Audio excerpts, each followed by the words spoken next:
warahmatullahi wabarakatuh.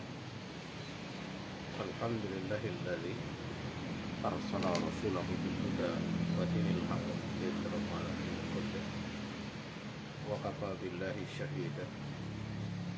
Asyhadu an la ilaha illallah wahdahu la syarika lah wa asyhadu anna Muhammadan abduhu wa rasuluh sallallahu alaihi wa ala alihi wa sahbihi wa man walah wa man tabi'ahum bi ihsan ila yaumil sa'ah. Sempurnanya di sini adalah yang pertama dari kalangan ahli sunnah, itu untuk lebih menekankan dari pembahasan kita sebelumnya, yaitu kisah pelajaran dari anak yang belajar kepada ahli sunnah.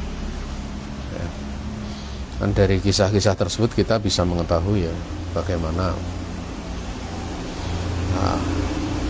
akibat kesudahan kalau belajar kepada selain ahli sunnah, dan bagaimana kalau kemudian belajar kepada ahli sunnah, sehingga bisa diambil pelajaran yang besar ya dalam perkara tersebut.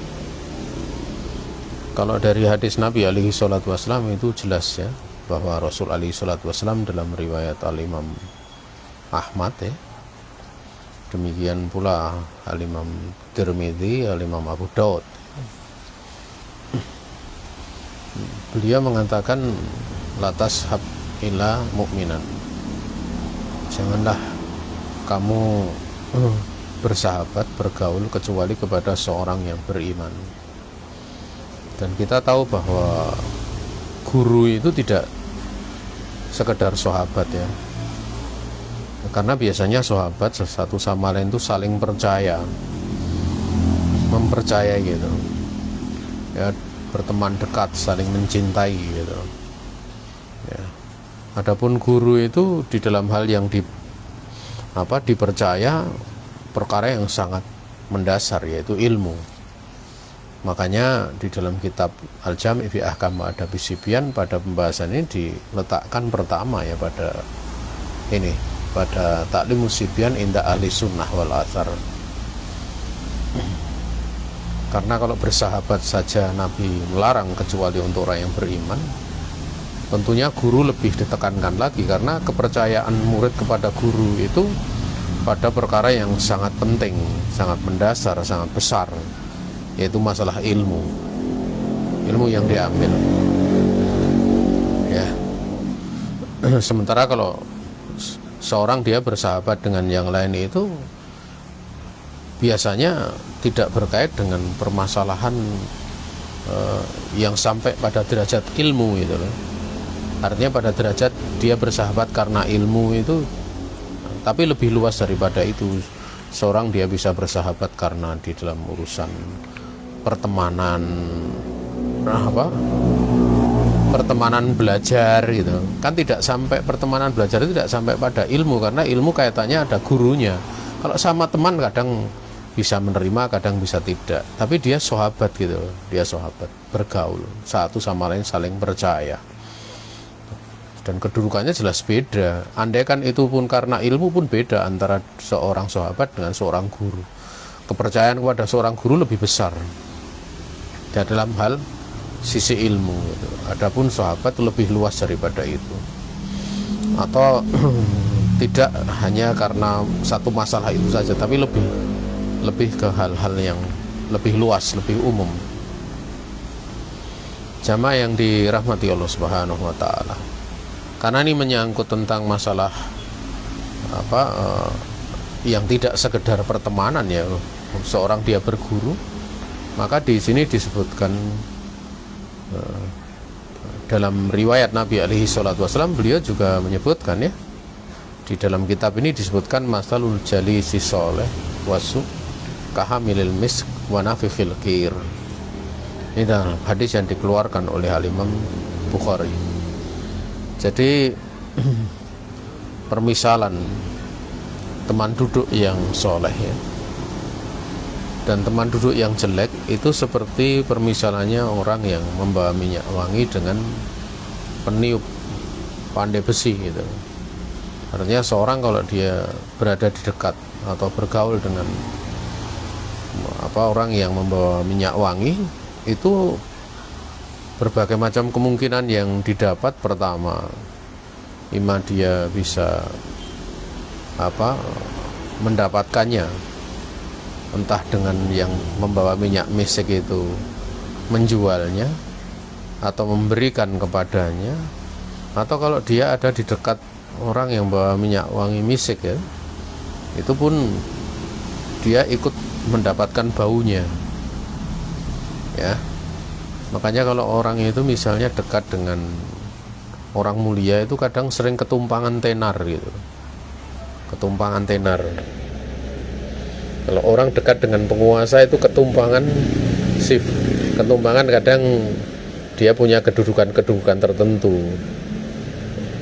yang mirip dengan yang dipunyai oleh penguasa. Artinya dia bisa di masyarakat dianggap punya wilayah kekuasaan, padahal dia bukan penguasa. Kadang seperti itu gitu. Dianggap mulia dan yang lain sebagainya karena dekat dengan penguasa.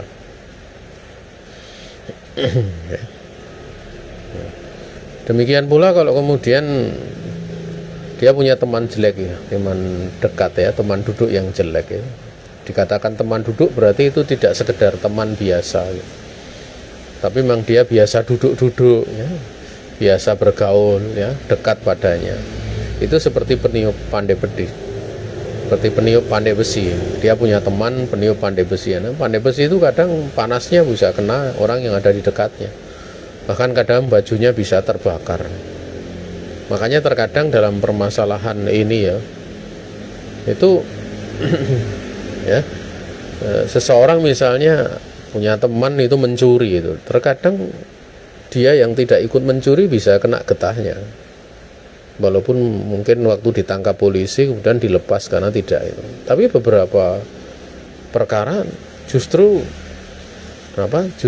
benar-benar terjadi gitu. Dia sebenarnya tidak ikut mencuri, tapi karena pengakuan dari temannya itu yang pencuri, akhirnya dia juga kena masalah ya, kena masalah ya.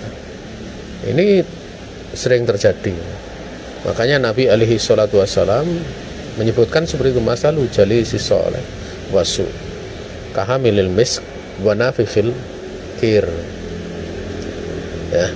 Di sini sisi pendalilannya kaitannya dengan guru ya. Ya, dengan guru itu jelas aula bidzalik, lebih pantas ya. Karena guru itu diambil ilmunya. Jadi kalau guru itu jelek ya pengaruhnya pada ilmu. Makanya kalau untuk mengetahui ilmu seseorang itu ya bisa dilihat dengan siapa gurunya gitu. Kalau misalnya agama seseorang bisa diketahui dengan teman dekatnya, maka dengan gurunya itu lebih aula bidzalik. Ya, makanya ya. Makanya kalau kita lihat misalnya ya ada orang-orang yang pemahamannya liberal gitu loh. Ya, itu kalau kita runut gurunya siapa? Itu kalau enggak universitas ya, dosen-dosen yang ada di Kanada, Amerika ya, atau berbagai negara yang ada di sana. Itu kalau enggak gurunya itu ya temannya itu gitu loh. Jadi mudah diketahui gurunya siapa gitu loh. Atau kalau dia punya guru ya biasanya ada keterputusan di dalam memahami terhadap gurunya. Seperti Wasil bin Atha itu Mu'tazilah. Itu gurunya siapa? Gurunya Hasan al-Basri, seorang tabi'in besar ya. Hasan al-Basri murid para sahabat muridnya Rasulullah kan gitu kan. Tapi kenapa Wasil bin Atha menyimpang?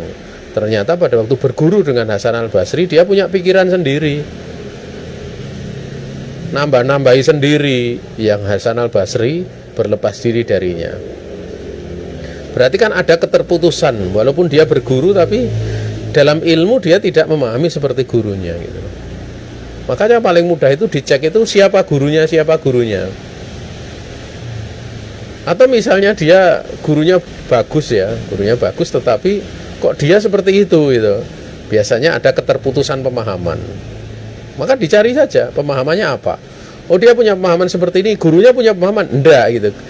Kemudian pemahaman dari dia itu dirun pada gurunya enggak ada, gurunya pada gurunya lagi enggak ada. Ya ini Makanya penting pemahaman tersebut itu bisa diketahui dengan gurunya gitu loh.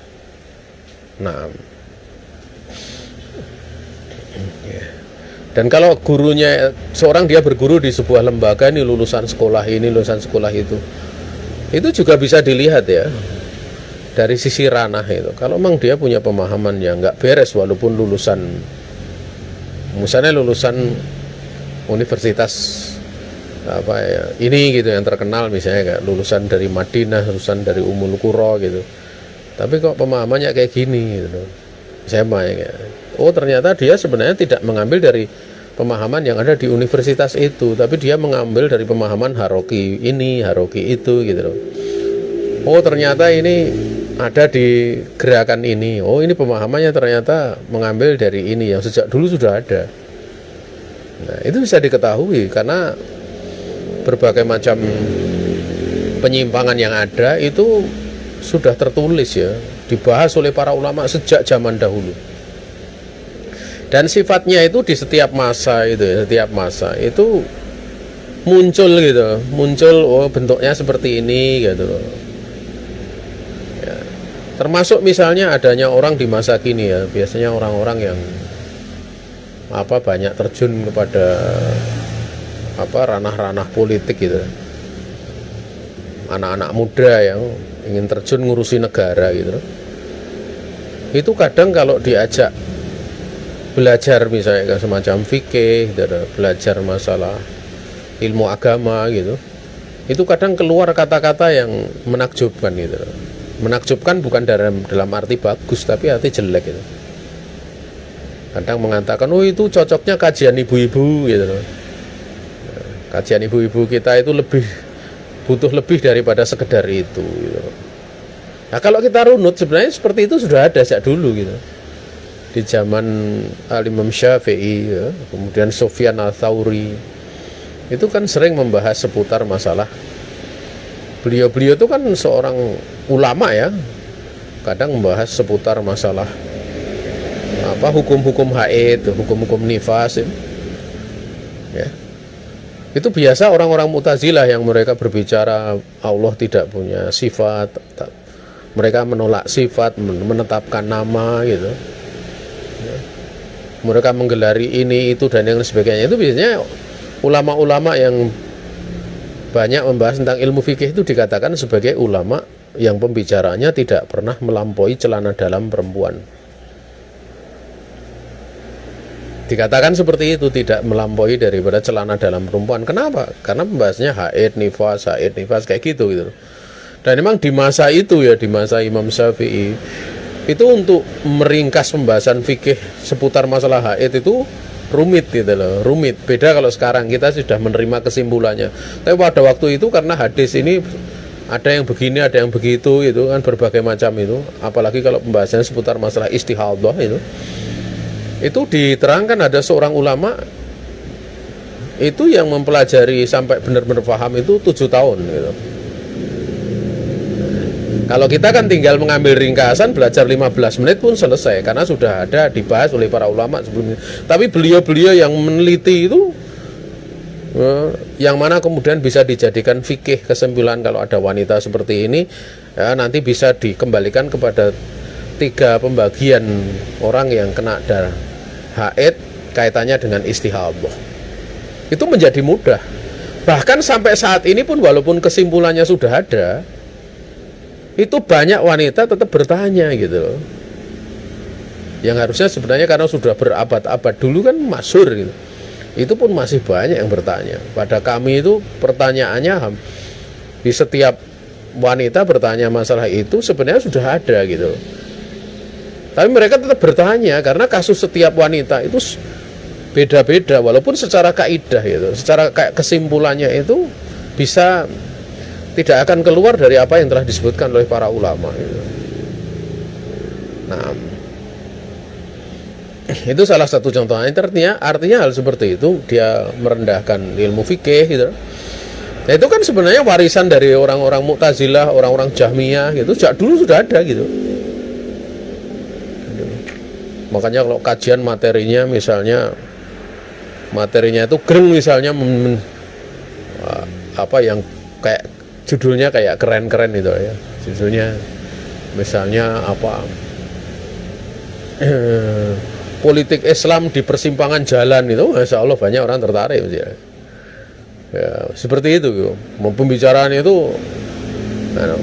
Tapi coba misalnya dibahas tentang masalah pendidikan anak ya, masalah fikih gitu, nggak begitu tertarik. Dan itu nggak mengherankan ya, nggak usah di mana. Jamaah yang dirahmati Allah Subhanahu wa taala. Kemudian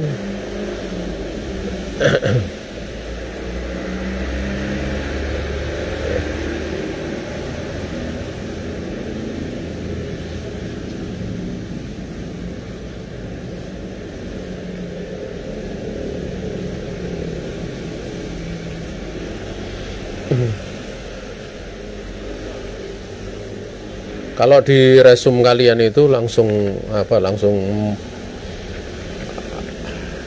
meloncat-loncat ya, cuma saya ambil 3, tapi sebenarnya di sini ya ada perkataan dari Amr bin Qais al-Mulai rahimahullah ta'ala.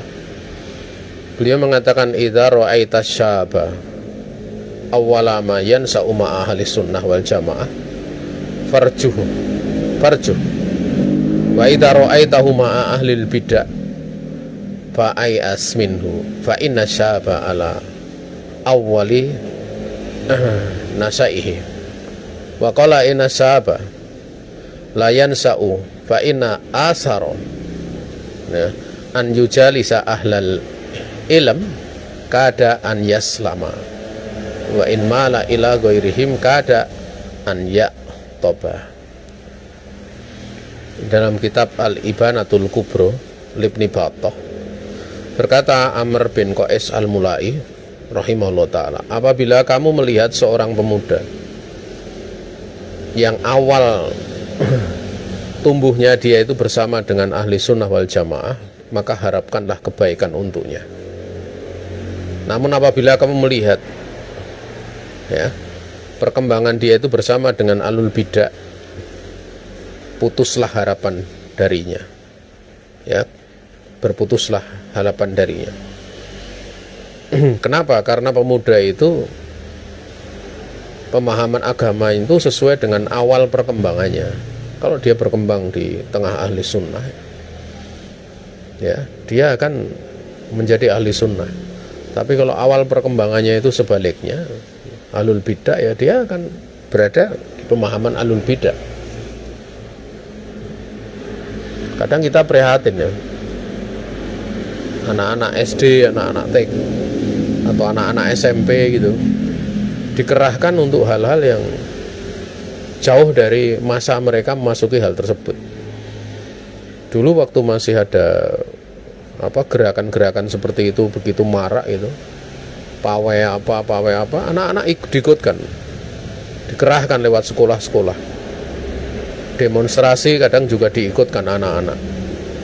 Ya mungkin orang tuanya yang mengajak, tapi itu adalah hal yang benar-benar jauh daripada anak-anak itu sibuknya harusnya menghafal Al-Quran, belajar agama, tapi sudah dicekoki hal-hal seperti itu.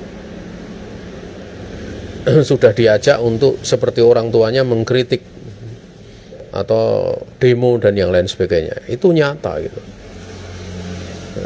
Sejak kecil seperti itu ya. Juga di sekolah ditanamkan nilai-nilai yang intinya berbeda dengan apa yang berlaku di tengah keumuman kaum muslimin bersama penguasanya, sehingga dididik untuk bersikap dualisme gitu. Satu sisi dalam bingkai jamaah bersama pemerintah, tetapi yang dididikkan ajaran-ajaran yang bukan seperti itu gitu ya. Sehingga aneh gitu loh, aneh itu sesuatu yang sangat aneh ya. Padahal makna jamaah itu sebagaimana telah berlalu ya ada dua makna gitu. Pertama adalah makna al-haq wa ahluh, orang yang berada di atas al-haq, di atas kebenaran dan ahlinya. Dan yang kedua, jamaah itu dalam makna apa? Bersama dengan penguasa yang sah dari kaum muslimin. Makanya kalau Nabi alaihi salatu wassalam, beliau ditanya di beberapa tempat ya tentang seputar penguasa yang dolim, ya beliau tetap nasihatnya tasma'u wa tuti, kamu dengar dan kamu taat. Bahkan dikatakan wa in duriban dhuhruk wa ukhidha ma'luk, walaupun punggungmu itu diinjak, walaupun hartamu diambil, dirampas, ya.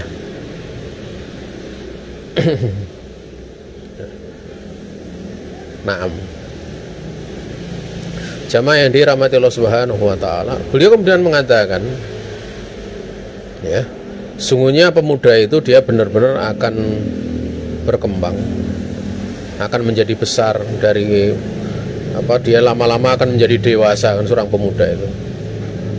Maka sungguhnya pengaruh dia duduk dengan ahlul ilmi itu hampir-hampir menjadikan dia selamat. Dekat sekali, karena begitu pemuda nanti berkembang menjadi dewasa, kemudian tua meninggal, hampir-hampir selamat. Namun andaikan seorang pemuda itu condong kepada selain daripada ahlul ilm, ya hampir-hampir dia akan rusak gitu. Makanya kalau hampir-hampir selamat diharapkan kebaikannya, tapi kalau hampir rusak ya putus harapan lah. Ya. Jamaah yang dirahmati Allah Subhanahu wa taala. Demikian.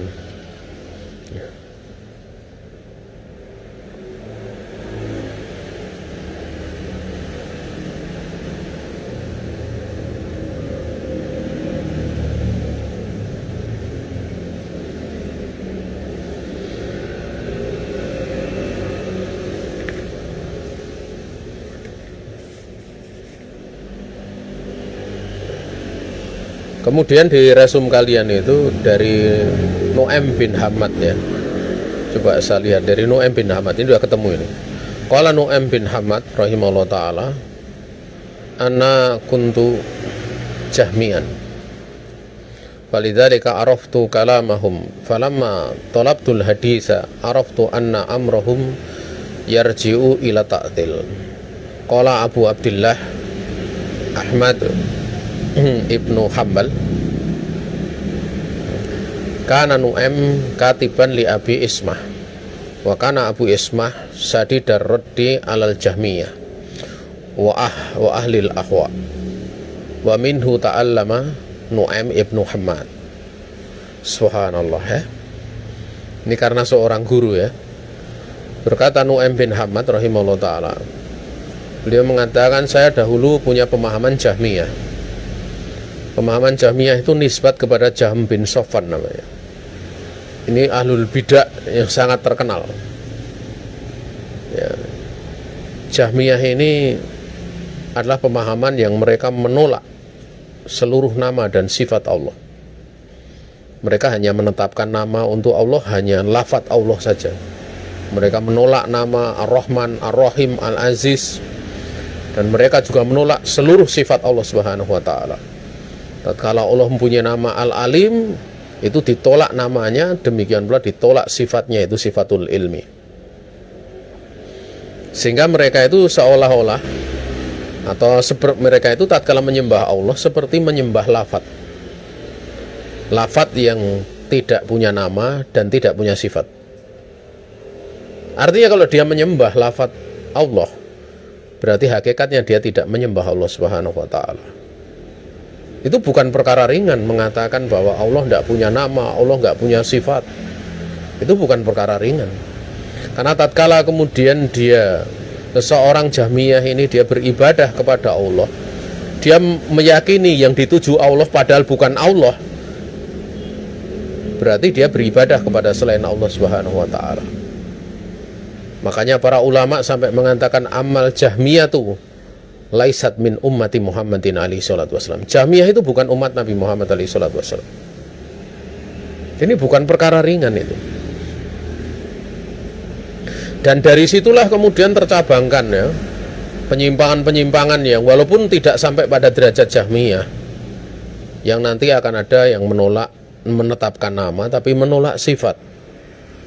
Ada pula yang menetapkan nama, menetapkan sebagian sifat, menolak sebagian sifat. Itu tercabangkan dari itu gitu, tercabangkan dari Jahmiyah itu. Walaupun bentuknya beda-beda, walaupun konsekuensi hukumnya beda-beda. Nah, ya. Contoh misalnya, Allah punya nama Al-Ali, Zat yang maha tinggi. Allah punya nama Al-Ali, Zat yang maha tinggi. Ya. Kalau Jahmiyah ya, Al-Ali ditolak sebagai nama Allah. Sifat ketinggian ulu itu juga ditolak oleh Jahmiyah. Tapi kalau Mu'tazilah, mereka menetapkan nama Al-Ali, tapi Allah tidak punya sifat ketinggian. Mereka tetapkan nama saja, tapi tidak menetapkan sifat. Nah, orang-orang Asy'ariyah mereka menetapkan nama Allah Al-Ali dan sifat ketinggian juga mereka tetapkan. Tapi ketinggiannya itu mereka tolak satu sifat ketinggian, yaitu uluwudat, ketinggian datnya itu mereka tolak. Karena kalau dikatakan ketinggian dat itu Allah ada di atas ars. Sementara mereka mengatakan Allah ada di mana-mana. Campur dengan sufi kan. Maka dikatakan sering mutasyasyirah sufiyan gitu. Atau sufiyatan. Itu seperti itu. Tapi mereka menerima sifat ketinggian bagi Allah, ketinggian qadar, kedudukan, dan ketinggian qohar, ketinggian kekuasaan. Mereka terima. Itu salah satu saja gitu loh. Kalau pembahasan yang lain banyak gitu loh. Jadi sifat tinggi bagi Allah yang mencakup 3 macam ketinggian itu mereka tetapkan 2, ditolak yang satu, yaitu ulul adat, itu ditolak. Makanya mereka mengatakan Allah ada di mana-mana, enggak umum mengatakan Allah ada di atas arsy. Dan masih banyak yang lainnya. Kalau mau dibahas masih banyak yang lainnya. Karena yang ketiga ini Asy'ariyah ini kadang dia lafadznya dia tetapkan sebagai sifat Allah, tapi maknanya ditakrif. Seperti sifat rahmat itu mereka tidak akan menetapkan sifat rahmat. Walaupun mereka mengatakan ini rahmat Allah, ini rahmat Allah, tapi mereka tidak menetapkan sifat rahmat bagi Allah. Mereka tetapkan adalah sifat apa? Iradatul in'am, keinginan untuk memberikan nikmat. Karena dianggap kalau merahmati itu ada bentuk yang dianggap lin, misalnya kayak lin, lembut, dan itu sifat kekurangan. Padahal tidak demikian. Justru merahmati di situ ada bentuk lin, lembut, itu keutamaan. Sebagaimana Allah menyebutkan fabima rahmati minallahi lintalahum. Dengan sebab rahmat Allah, wahai Muhammad SAW, kamu bisa bersikap lembut kepada mereka. Sifat lembut itu bukanlah kekurangan kalau pada tempatnya. Kalau pada tempatnya. Tapi itu pembahasan di dalam asma'i wa sifat ya. Kalau gini, kalau membahas di sini ya terlalu banyak menyimpang gitu, jauh menyimpang. Artinya di sini dia mengatakan saya ini seorang Jahmiyah gitu. Sehingga aku tahu. Oleh karena itu aku ini mengetahui ucapan-ucapan mereka, pendapat-pendapat mereka, aku tahu. Tatkala aku mencari hadis, maka aku menjadi mengenal bahwa urusan mereka, urusan orang Jahmiyah itu kembalinya kepada taktil. Taktil itu meniadakan, meniadakan, menolak nama, menolak sifat Allah. Ya, menolak nama, demikian pula sifat Allah Subhanahu wa taala. Ujung-ujungnya akan ke sana. Maka berkata Abu Abdillah Ahmad bin Hanbal, berkata Al-Imam Ahmad bin Hanbal, ya,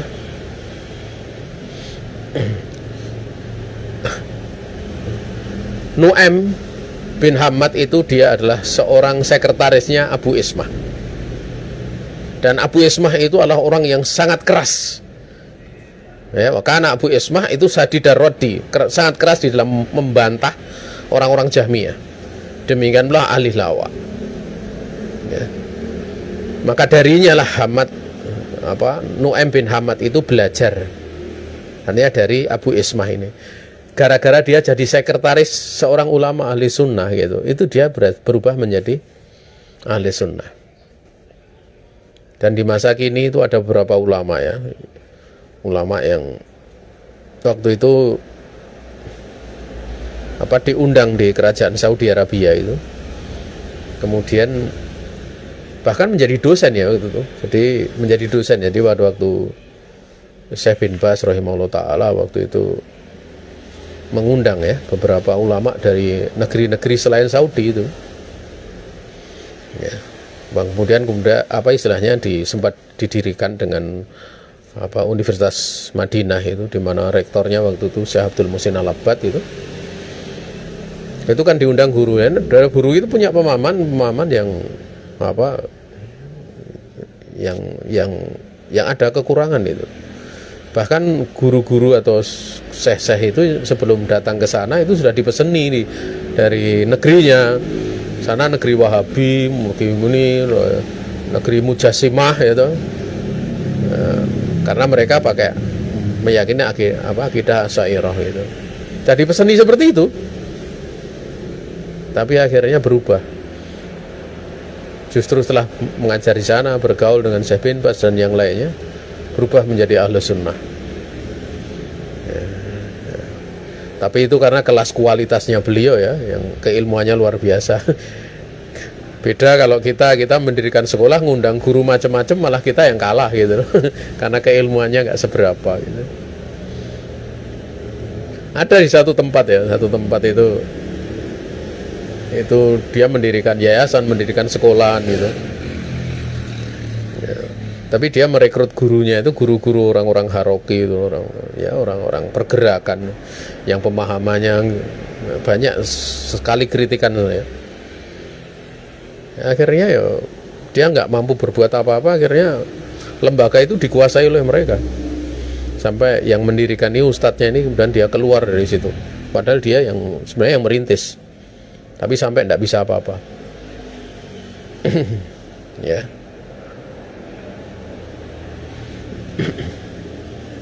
Naam.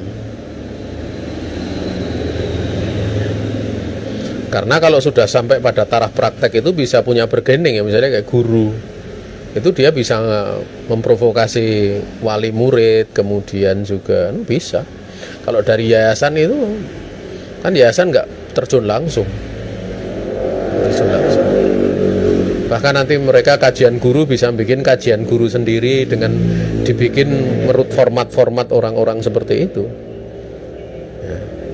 Ini kalau yayasannya itu sistemnya belum kuat, sekolahnya belum, masuki kayak gitu sangat mudah nanti masuk, kemudian bikin ini bikin itu. Sebagaimana dulu juga pernah kami istilahnya kecolongan di dalam lembaga yang kami kecolongan, sampai ada seorang pengajar yang terafiliasi dengan ISIS langsung ataupun tidak langsung. Itu pernah gitu. Ya kita mesti keluarkan gitu. Ya kita keluarkan. Ya, coba kalau itu sudah menyebar, itu kan jadi urusan yang nggak ringan gitu. Atau misalnya hal yang lain gitu loh, hal yang lain pernah masuk karena dia punya pengalaman sudah pernah ikut pelatihan ini pelatihan itu, kemudian menawarkan kepada kepala sekolahnya bagaimana kalau guru-guru yang melatih kami itu. Ya alhamdulillah kepala sekolahnya bertanya pada kami. Ya kadang orang-orang yang semangat seperti itu tuh nggak ngukur kemampuannya gitu loh, nggak ngukur kemampuannya. Ikut ini itu seolah-olah bisa ngurusi urusan banyak, padahal untuk bisa sampai melatih itu kan butuh kapasitas yang nggak main-main secara ilmu. Akhirnya kepala sekolahnya itu bicara pada kami, ya saya sampaikan sebenarnya di tempat kita itu ada yang lebih layak untuk memberikan bimbingan itu, yang dia punya kapasitas baik di dalam masalah pendidikan itu sudah teruji, dari sisi akademisnya sudah teruji.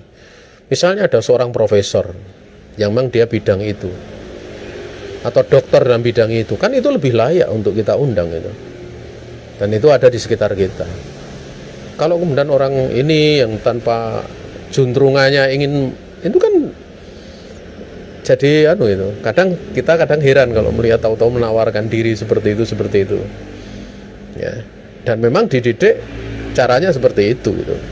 Jadi orang kadang belum punya kapasitas tapi masuk untuk menangani hal-hal yang, dan itu tidak heran karena urusan pemerintahan saja ditangani, dikritisi, presiden saja dikritisi, menteri aja dikritisi gitu. Apalagi sekedar cuma sekolah gitu. Yang mana kalau kita lihat dia ya ini namanya tasodurnya terlalu cepat gitu. Ya, terlalu cepat. Alangkah lebih bagus ya kalau misalnya sekolah ngundang pelatihan guru-guru itu yang memang punya kapasitas, misalnya kayak apa ya, ilmunya ilmu apa saja. Kalau ilmu agama itu tentu, kalau ilmunya ilmu selain ilmu agama itu tentu kan ada ahlinya gitu misalnya. Dan di beberapa kajian kita ada yang belajar itu menjadi penilai, pengawas, kepala sekolah ya, bahkan guru besar ya, dosen ya. Artinya kan beliau-beliau ini lebih ya. Tapi kenapa kemudian kok dia itu? Nah, kadang memang seperti itu yang kita dapati. Semangat dari pergerakan itu kadang menjadikan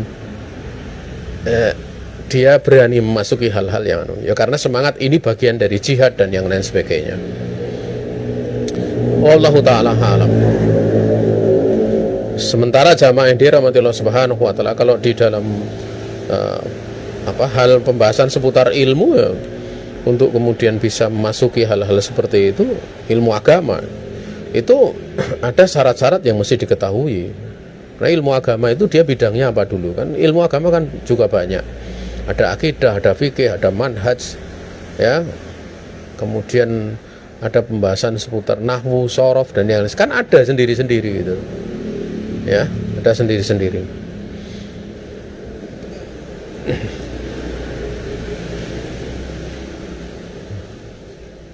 Kemudian jamaah yang dirahmati Allah Subhanahu wa taala, ini termasuk dari bab yang ditambahkan ini, penyempurna ini. Bagian ini adalah bagian yang saya butuh untuk membahas lebih panjang ya. Karena perkara ini perkara yang sangat penting. Qala Abu Yusuf bin Asbat rahimahullah taala, kana abi qadariyan wa akhwali rawafidu. Fakana hada yat'uni ilal qadar wa hada yat'uni ilal rafad. Fa anqadani Allahu bi Sufyan Ats-Tsauri. Ya. Berkata Yusuf bin Asbat rahimahullah taala, bapakku itu seorang qadari, meyakini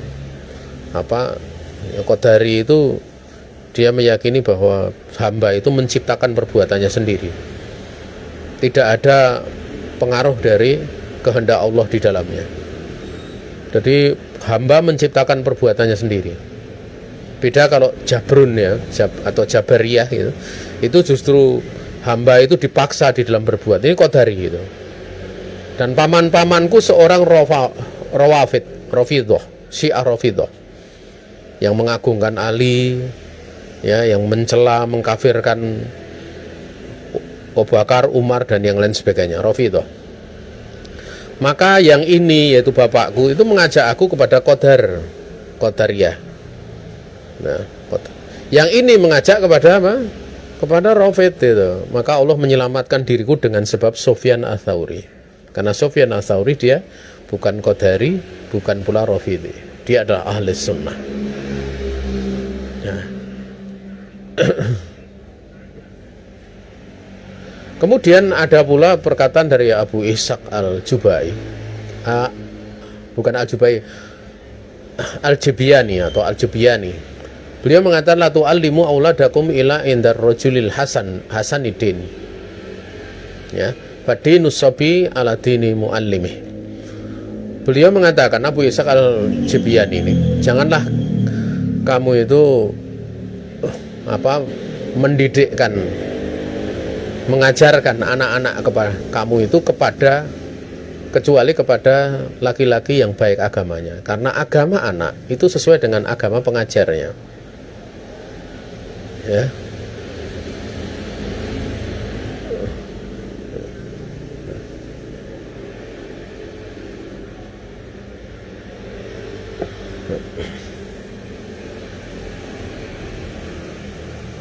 Kemudian pernah ada suatu peristiwa pula yang terjadi di pada Imam Taus ya. Dikatakan di sini, kalau Wuhaib ibnu Khalid Abu Bakar jalastu ila Abdillah ibni Tawus faqala miman antum min ahlil Basrah ya. Qulna min Abdil ahlil Basrah qala la'alakum min hadhil qadariyah qala qulna nahnu min ashabi Ayub, yaitu Ayub As-Saktiani atau As-Siktiani. Qala rahimahullah ta'ala Ayub lam yakun biqadari. Jadi Wuhaib bin Khalid Abu Bakar kunyahnya itu, beliau mengatakan aku duduk ke majelisnya Imam Tawus. Maka Imam Tawus kemudian bertanya, miman antum, kamu dari apa? Miman, termasuk dari siapa kamu itu? Golongannya mana gitu loh. Atau dari orang mana? Kemudian aku berkata, kulna, kami katakan, saya termasuk dari orang-orang Basrah, orang-orang Irak. Orang-orang Irak, kota Basrah itu terkenal di sana ada ahli sunnahnya, tapi ahlul bid'ahnya juga terkenal. Maka waktu itu Tawus langsung mengatakan, la lakum min hadil qadariyah, apakah bisa jadi kamu termasuk bagian orang qadariyah gitu. Langsung ditanya. Karena di sana qadari juga besar di sana gitu. Maka kemudian beliau mengatakan, ya, kulna nahnu min ashabi Ayub, saya ini termasuk temannya Ayub, seorang ulama gitu. Maka kemudian Imam Tawus mengatakan rahimahullah ta'ala Ayub, mudah-mudahan Allah merahmati Ayub. Ayub dia bukan qadari, tapi dia ahli sunnah gitu. Ya.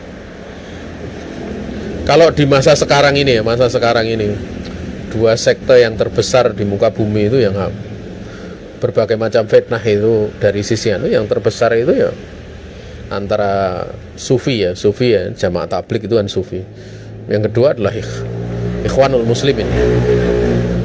Ya, Ikhwanul Muslimin itu dengan berbagai macam percabangannya ya melahirkan sampai ada bentuk-bentuk teror ya, bentuk pemberontakan dan sebagainya itu dari situ gitu.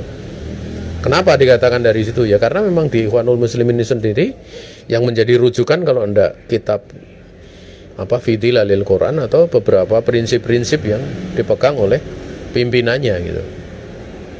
Ya pimpinannya artinya dari pendirinya.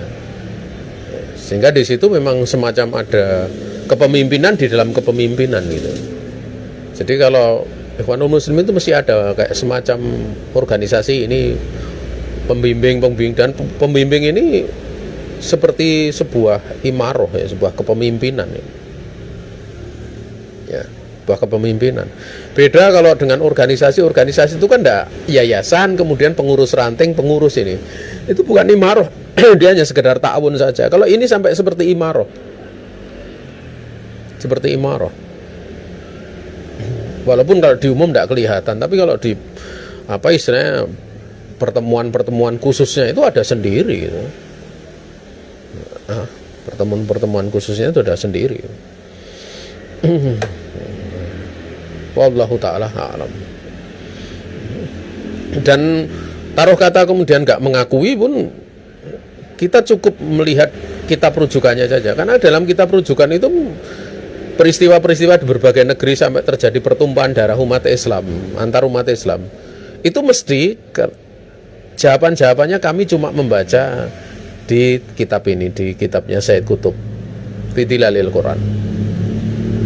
Yang di situ memang ada ranah-ranah bombastis ya, ada pembahasan-pembahasan yang sifatnya bombastis gitu ya, bombastis seperti jahiliyah modern ya, kemudian masyarakat ini jahiliyah seperti ini ya, sampai berbagai ucapan-ucapan yang karena seorang sastrawan ya, beliau seorang sastrawan sehingga bahasanya seperti itu.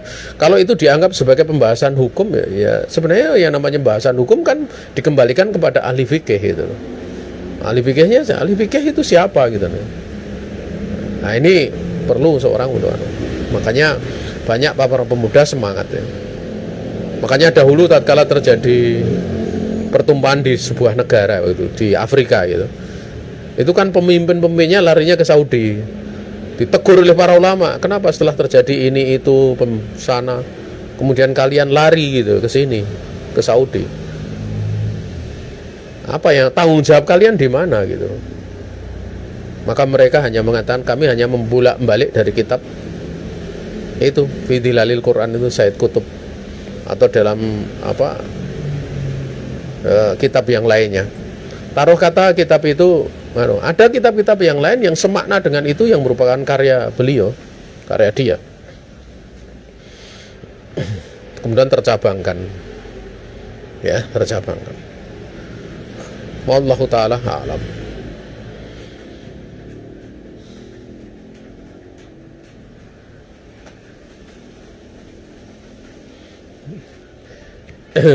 Dari Amr bin Abbas, ya, an Amr ibn al-Abbas qala kana Abdullah ibnu Dawud al-Quraibi yaqulu li Abdurrahman ibn Mahdi anta qadari li anahu minnal Basrah Darul Qadariyah. Faqala Abdurrahman innama ustadi Hamad bin Yazid, Hamad ibnu Yazid wa Yazid ibnu Zurai' fa'an ayihima hamaltul qadar.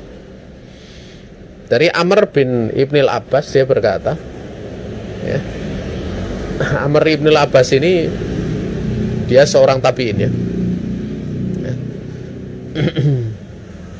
Adalah Abdullah bin Dawud al-Khuraibi. Dia berkata kepada Abdurrahman bin Mahdi. Abdurrahman bin Mahdi ini seorang ulama dari Basrah. Waktu itu Abdullah bin Dawud bertanya, engkau Qadari ya gitu. Ya karena dari Basrah gitu loh. Basrah itu kotanya Qadari gitu. Markasnya Qadari, orang-orang Qadari itu di sana gitu loh. Ibarat kalau di Indonesia, kalau ada orang Indonesia itu dari Mesir gitu. Dulu Mesir kan, Mesir itu kan Ikhwanul Muslimin dulu. Ya Mesir, kamu Ikhwani ya, dari Mesir misalnya gitu. Walaupun karena dibubarkan oleh pemerintah, sekarang Ikhwani itu kan nyebar kemana-mana. Di Mesir sendiri dijadikan organisasi terlarang. Di Saudi juga menjadi organisasi terlarang.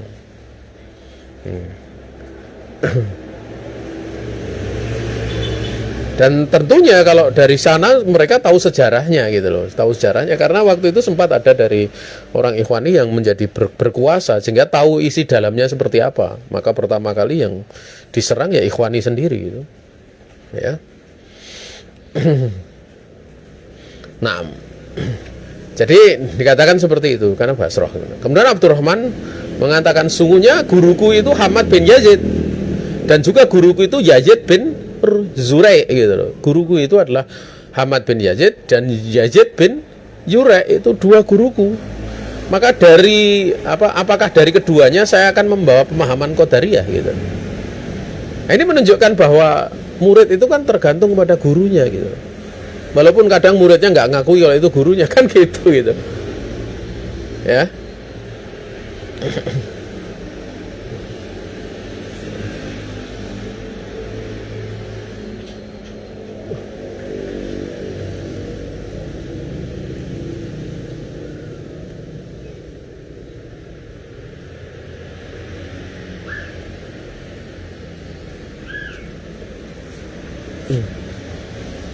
Jamaah yang dirahmati Allah Subhanahu wa taala. Kemudian yang terakhir ya. Ini juga kayaknya ini yang Amr bin Qais al-Muta'i ini telah berkata, coba saya lihat ya. Sudah disampaikan atau belum itu? Oh, sudah ini. Jadi semua sudah dibahas, sebenarnya masih ada yang lainnya, tapi itu sudah cukup untuk kita sampaikan. Ini saja yang bisa disampaikan. Kalau ada salah semata-mata kekurangan diri saya dan dari setan, saya istighfar kepada Allah Subhanahu wa taala. Kalau ada benar semata-mata keluasan rahmat Allah Subhanahu wa taala diberikan kepada kita, ya, waktu dan tempat kami kembalikan kepada pembawa acara.